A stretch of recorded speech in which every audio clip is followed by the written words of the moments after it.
I never thought I'd be starting over at 35, but here I am, Dr. Tessa Thompson, dentist and soon-to-be business owner. It's been 3 years since I married Mike, a mechanical engineer, 5 years my senior.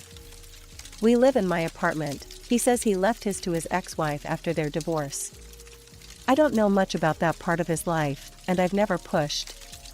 Our life together has been good, for the most part. I make a comfortable living as a dentist, but I've always dreamed of more. That's why I've been squirreling away every extra penny, denying myself little luxuries. My goal? Opening my own private practice. You should do it, Tessa, Mike said one evening as we sat on our worn couch, the TV droning in the background. You'd be great at running your own business. I looked at him, surprised by his enthusiasm. You really think so? He nodded, taking a swig of his beer. Absolutely. My wife, the business owner. Has a nice ring to it, don't you think? I couldn't help but smile. It did sound nice. It'll be a lot of work, I warned him. And money. We'll have to tighten our belts for a while. Mike waved his hand dismissively. Don't worry about that. We'll make it work. I'll support us for the first year while you get things up and running. You just focus on making your dream come true. His words filled me with warmth. This was why I loved him, his unwavering support, his belief in me. Okay, I said, my mind already racing with plans. Let's do this. The next few months were a whirlwind. I quit my job at the clinic, throwing myself headfirst into preparations. There was so much to do, getting licenses, finding the right location, renovations, equipment. Every day brought new challenges, new decisions to make. Finally, after what felt like a lifetime of preparation, my office was ready. I stood in the doorway, taking in the gleaming equipment, the fresh paint smell, the neatly arranged waiting area. This was mine. All mine.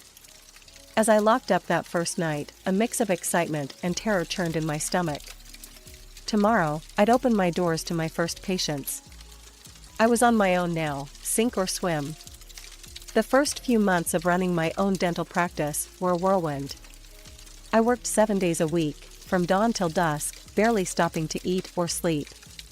My office became my second home, scratch that, my first home. I saw more of my dental chair than I did of my own bed. Dr. Thompson, your next patient is ready, my receptionist, Lisa, would say, poking her head into my office.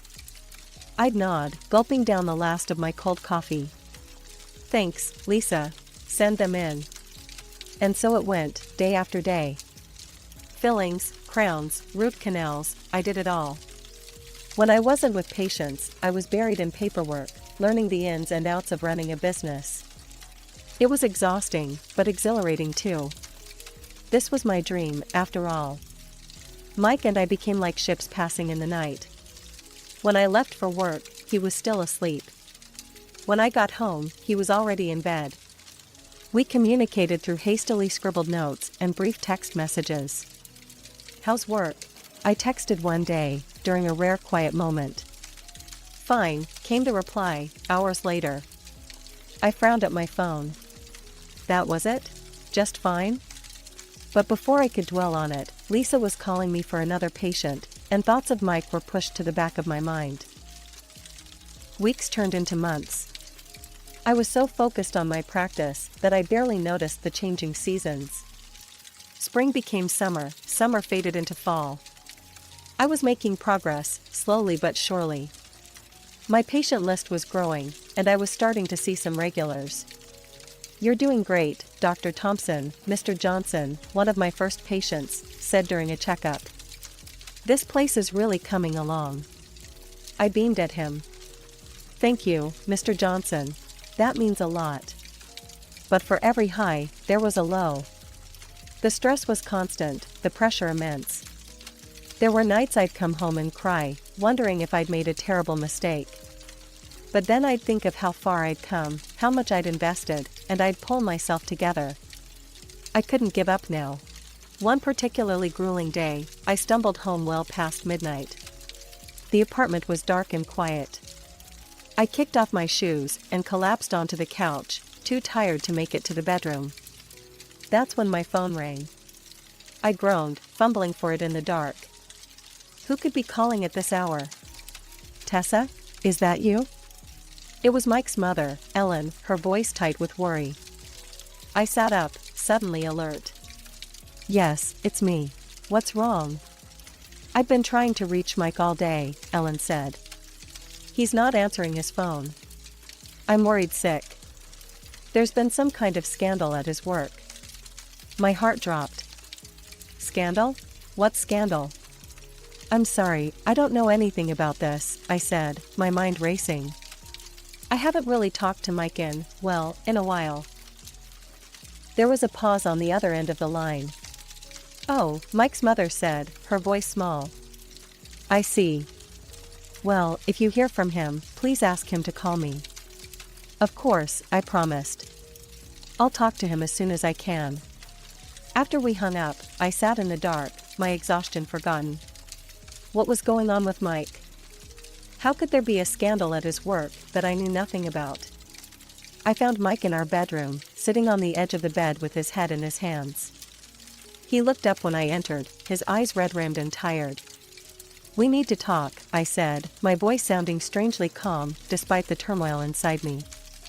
Your mom called. She said there was some kind of scandal at your work. What's going on, Mike?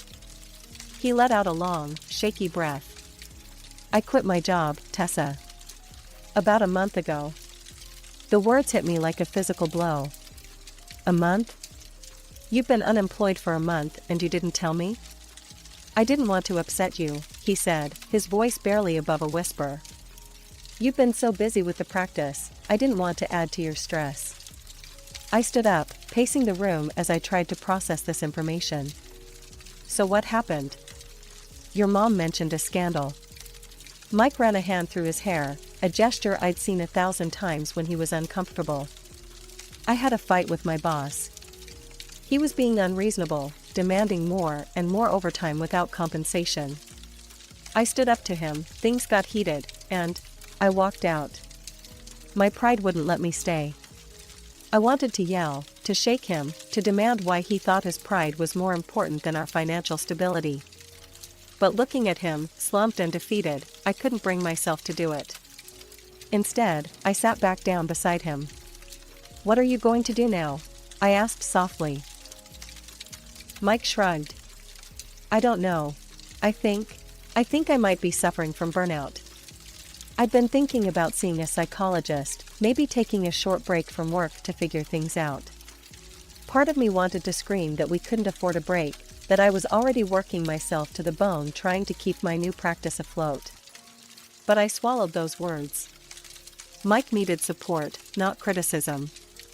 Okay, I said, taking his hand. If that's what you need, we'll make it work. But Mike, you have to promise me something. No more secrets. I need to know what's going on in your life, good or bad. Okay? Mike nodded, squeezing my hand. Okay, I promise. I'm sorry, Tessa. I should have told you sooner. The next day, I called the clinic where I used to work and asked if they had any part-time positions available. It was a step backward, but we needed the extra income. As I hung up the phone, having secured the part-time position, I looked at Mike. He was on the couch, staring blankly at the TV. I got the job, I said. I start next week. He just nodded in response, as if it was something that was taken for granted. The next few months were a blur of exhaustion and stress. I'd wake up at dawn, see patients at my office until early afternoon, then rush to the clinic for my part-time shift. By the time I got home each night, I was dead on my feet. Mike, true to his word, started seeing a psychologist. He talked about burnout and needing time to recuperate.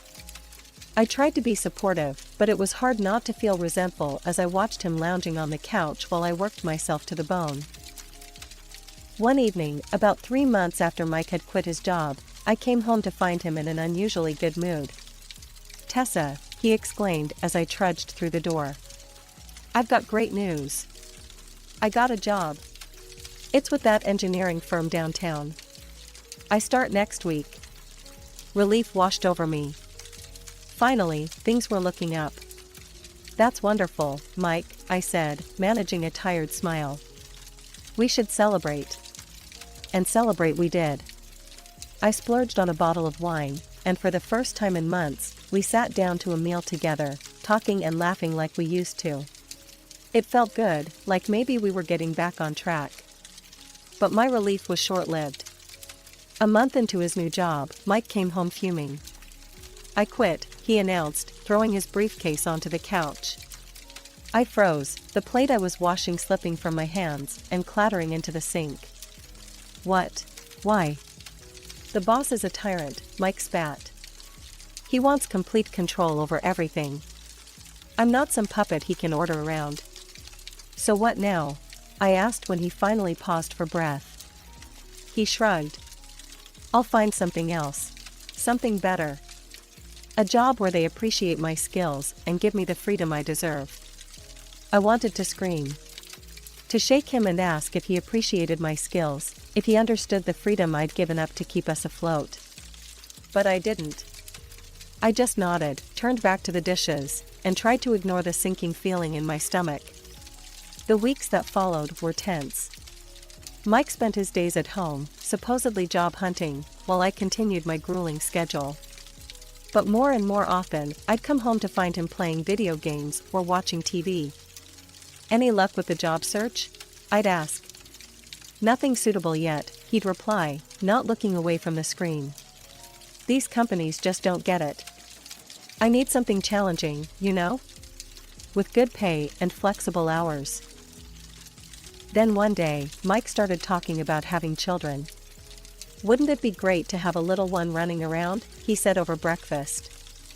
I could stay home and take care of the kid while you work. It's the perfect solution. I stared at him, my coffee mug frozen halfway to my lips. Mike, we can barely afford our current lifestyle. How could we possibly support a child? He waved his hand dismissively. We'll figure it out. You're doing great with your practice, and I'll find something eventually. Come on, Tessa, don't you want to be a mom? The question hit me like a punch to the gut. Of course I wanted children, someday. But not like this. Not when our marriage was hanging by a thread and our financial situation was so precarious. I think we need to focus on getting our lives in order first, I said carefully. Maybe when things are more stable. Mike's face fell.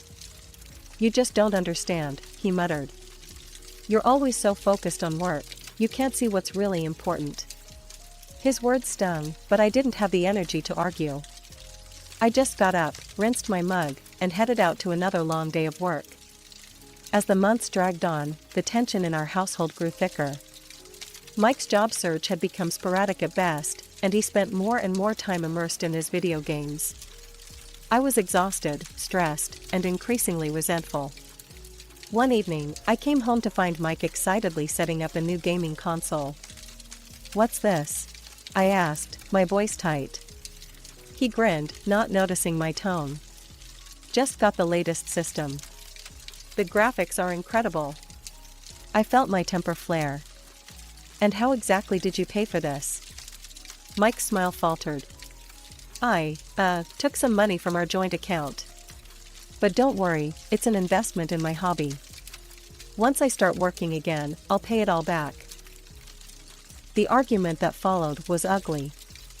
Months of pent-up frustration and resentment came pouring out. We said things we couldn't take back, reopened old wounds, and created new ones. From that day on, I stopped putting money into our joint account. I paid the bills myself and bought groceries as needed. Mike was furious, accusing me of not respecting him and infringing on his rights. I'm the man of this house, he yelled during one particularly heated argument. I should be managing our finances. I laughed bitterly. What finances, Mike? The money I earned that you spend on games and beer? The atmosphere at home became unbearable. We barely spoke, and when we did, it usually ended in an argument. I threw myself into my work even more, using it as an escape from the disaster my personal life had become. Then came the day that changed everything. I was at home, catching up on some paperwork, when I overheard Mike on the phone with his parents. His voice drifted from the bedroom, animated in a way I hadn't heard in months. "Yeah, I need a new business suit for this job interview," he was saying. "It's a great opportunity, but I'm a little short on cash right now. Could you maybe help me out?" I felt a spark of hope. Was Mike finally taking his job search seriously? But as I listened, that hope quickly turned to ash. "Thanks, Mom. I really appreciate it. I'll pay you back as soon as I get the job." The call ended, and I waited, expecting Mike to come share the news about his interview. But he didn't. Instead, I heard the familiar sounds of him booting up his computer. Curious and increasingly suspicious, I quietly made my way to the bedroom door.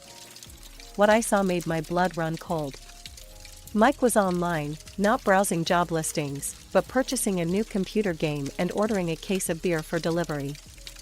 I couldn't believe my eyes. He had just lied to his parents, begged them for money under false pretenses, and now he was spending it on alcohol and games? "What the hell do you think you're doing?" I demanded, pushing the door open. Mike jumped, guilt flashing across his face, before quickly being replaced by defiance. "It's none of your business. This is my money." "Your money?" I was incredulous. "You just lied to your parents to get that money. They think you're buying a suit for a job interview." The argument that followed was the worst we'd ever had. Finally, red-faced and shaking with anger, Mike grabbed a bag and started throwing clothes into it. "Where are you going?" I asked, my voice hoarse from yelling. "To my parents," he spat. "At least they support me." As the door slammed behind him, I sank to the floor, overwhelmed by a mix of anger, disappointment, and an odd sense of relief. For the first time in months, maybe years, I felt like I could breathe. Days passed since Mike stormed out, and the apartment felt eerily quiet without him. On the fourth day, as I was finishing up with a patient, my phone buzzed. Mike's name flashed on the screen. My heart raced as I answered. "Hey, Tessa." Mike's voice was cheerful, as if nothing had happened. "I'm in Miami with my parents. Mom's always wanted to come here, so we decided to make a weekend of it." I took a deep breath, trying to keep my voice steady. "And how exactly are you paying for this trip?" There was a brief pause before Mike answered, his tone slightly less jovial. "Well, I had to borrow a couple of your credit cards. But don't worry. I'll pay you back many times over once I start this new job." I felt sick.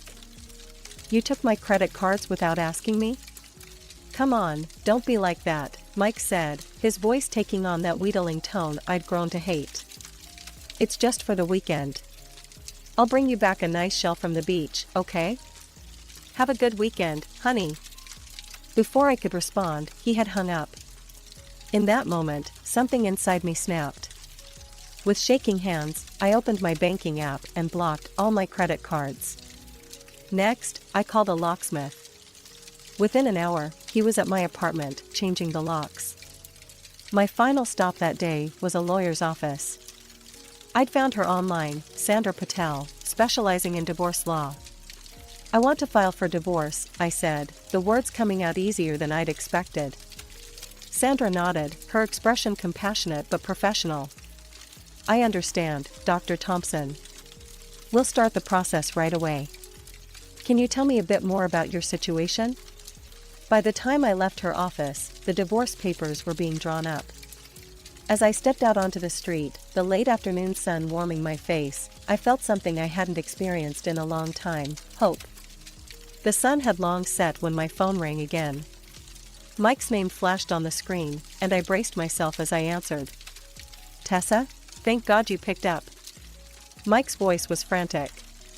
"Something's wrong with the credit cards. They're not working, and we can't pay for anything here. Mom and Dad are freaking out." I took a deep breath, steeling myself. "That's because I blocked them, Mike. I didn't give you permission to use my cards." There was stunned silence for a moment before Mike spoke again. "Look, I'm sorry, okay?" His tone shifted to pleading. We're already here on the coast. Can't you just unblock the cards? We'll sort everything out when we get back, I promise. I almost laughed at the familiarity of those empty promises. No, Mike. I'm done sorting things out for you. You've put me in impossible situations time and time again. Now you can figure this one out on your own. Tessa, please. He was begging now. You're putting me in such an awkward position. My parents are here, we have no way to pay, this is your problem too. No, Mike, I said firmly. This is your problem. You created it, now you solve it. Goodbye. The next day, I took a personal day from work. I spent the morning packing up Mike's belongings, trying not to get caught up in memories as I boxed up his clothes, books, and the various gadgets he'd accumulated over the years. Once everything was packed, I called a storage facility and arranged for his things to be kept there. A few days later, I was at work when my phone buzzed with a call from Mike. I stepped out of my office to take it. Tessa? I'm outside the apartment, but my key isn't working. Did you change the locks? He sounded incredulous. Yes, I did, I replied calmly. Mike, I've sent divorce papers to your parents' address. You should be receiving them soon. There was a sharp intake of breath on the other end of the line. Divorce papers? Tessa, you can't be serious. We can work this out, we always do. Not this time, I said, surprised at how steady my voice was. I packed up your things and sent them to a storage facility. I'll text you the details. Tessa, please, he begged. Let's start over. I'll change, I promise. Just give me one more chance. I closed my eyes, memories of all the last chances flashing through my mind. No, Mike. It's over. I hope you find what you're looking for, but it won't be with me. As I hung up the phone, I felt a mix of emotions, sadness for the end of what we once had, relief that it was finally over, and a growing excitement for what the future might hold. For the first time in years, that future was entirely up to me. A few weeks after I'd sent Mike's belongings to storage, my phone rang with an unfamiliar number. I answered cautiously. Tessa? It's Ellen, Mike's mother. I braced myself, expecting a tirade about ruining their Miami trip. But Ellen's voice was soft, almost apologetic. I owe you an apology, Tessa, she said, catching me off guard. I had no idea what Mike has been putting you through. As Ellen spoke, the pieces of Mike's past began to fall into place. She told me about Mike's first wife, how she'd left him due to his chronic irresponsibility. Ellen had hoped Mike had changed, that our marriage would be different. When we got back from Miami and I learned the truth, how he'd been lying to you, stealing your money, I was devastated, Ellen confessed. I kicked him out of the house. I couldn't enable his behavior anymore. I felt a wave of empathy for this woman who'd raised Mike, who'd hoped for the best for her son. It's not your fault, Ellen, I said softly. You didn't know. Still, I'm so sorry for what he's put you through, she replied. You didn't deserve any of it. After we hung up, I sat in silence, processing the conversation. It was oddly comforting to know that I wasn't alone in being disappointed by Mike. In the weeks that followed, Mike made several attempts to reconcile. He showed up at my office, flowers in hand, pleading for another chance. He waited outside my apartment, trying to catch me as I came home. Each time, I refused to engage. I knew now that he wouldn't change, that we'd end up in the same cycle if I let him back in. As time passed, I found myself settling into a new rhythm. Without Mike's expenses draining our accounts, I was able to focus fully on my practice. I left the part-time clinic job, pouring all my energy into my own office. I hired a marketing consultant, and soon my patient list was growing steadily. 6 months after filing for divorce, I hired 2 more dentists to help with the increased workload. It was a joy to see my little practice flourishing, to know that all my hard work was finally paying off. A year after Mike left, I made the final payment on my business loan. To celebrate, I booked a weekend trip to a nearby spa resort. something I'd always wanted to do but had never allowed myself to splurge on before. As I lounged by the pool, sipping a fruity cocktail, I marveled at how much my life had changed. Now, as I sit in my expanded office, looking over plans for a new wing to accommodate more specialists, I can't help but feel proud of how far I've come. The past 2 years have been a journey of self-discovery and growth. I've learned to value myself, to trust my instincts, and to never settle for less than I deserve. Who knows what the future might bring? For now, I'm content knowing that whatever comes next, I have the strength and wisdom to handle it. My story isn't over. In many ways, it feels like it's just beginning,